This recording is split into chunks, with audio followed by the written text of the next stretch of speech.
Ja see kollektsiooni või etendusi nimi on Paradiis, see on täitsa paradiis. Mis see tähendab teie jaoks?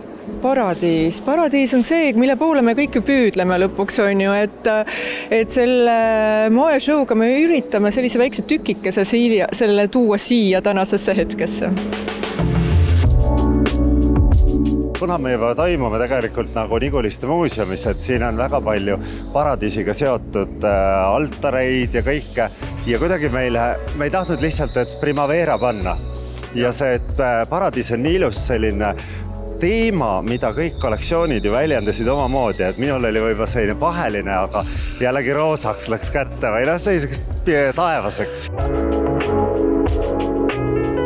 Ta on mõjutatud võib-olla sellisest boheemlikust, mingisugusest sellisest salongi atmosfäärist kergelt, et seal on palju narmast, palju siukseid hõljuvaid rüüsid, siidiseid, negližeesid, et kõike seda, mis mulle endale nagu meeldib kanda ja mis mulle kuidagi tundub, et on praegu ka aktuaalne. Mina olen seekord kasutanud kangast, mida ma väga palju enne kollektsioonides ei ole kasutanud, organsat, et see on selline läbipaistev kangas, mis teiselt poolt, ta on ühelt poolt hästi õhukene, aga hoiab väga hästi vormi, nii et sellest on tehtud sellised suured 3D lilled kleitidele ja suured seelikud, aga teised ikkagi nagu sama, mis ma kogu aeg kasutan, siidi ja siidi.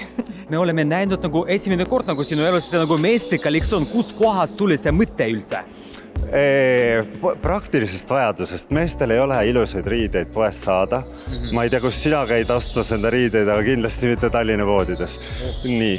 Ja siis mul tõi mõte, et ma vajan ise nagu ägedaid riideid, mu klientide mehed vajavad. Kuidas teha oma ettevalmistus, garderoobi ettevalmistus, nagu kevade ettevalmistus?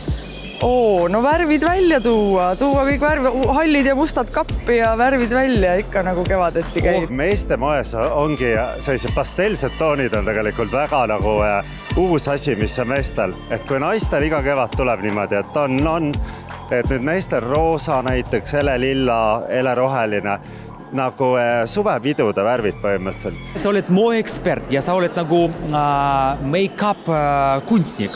Räägi mulle, millised on top trendid, kui me räägime see nagu imejumestus? Värske, kerge kuma, matte on kadunud. Mul on hea meel, et on natukene on vaibunud igast hästi tugev kontuurimine.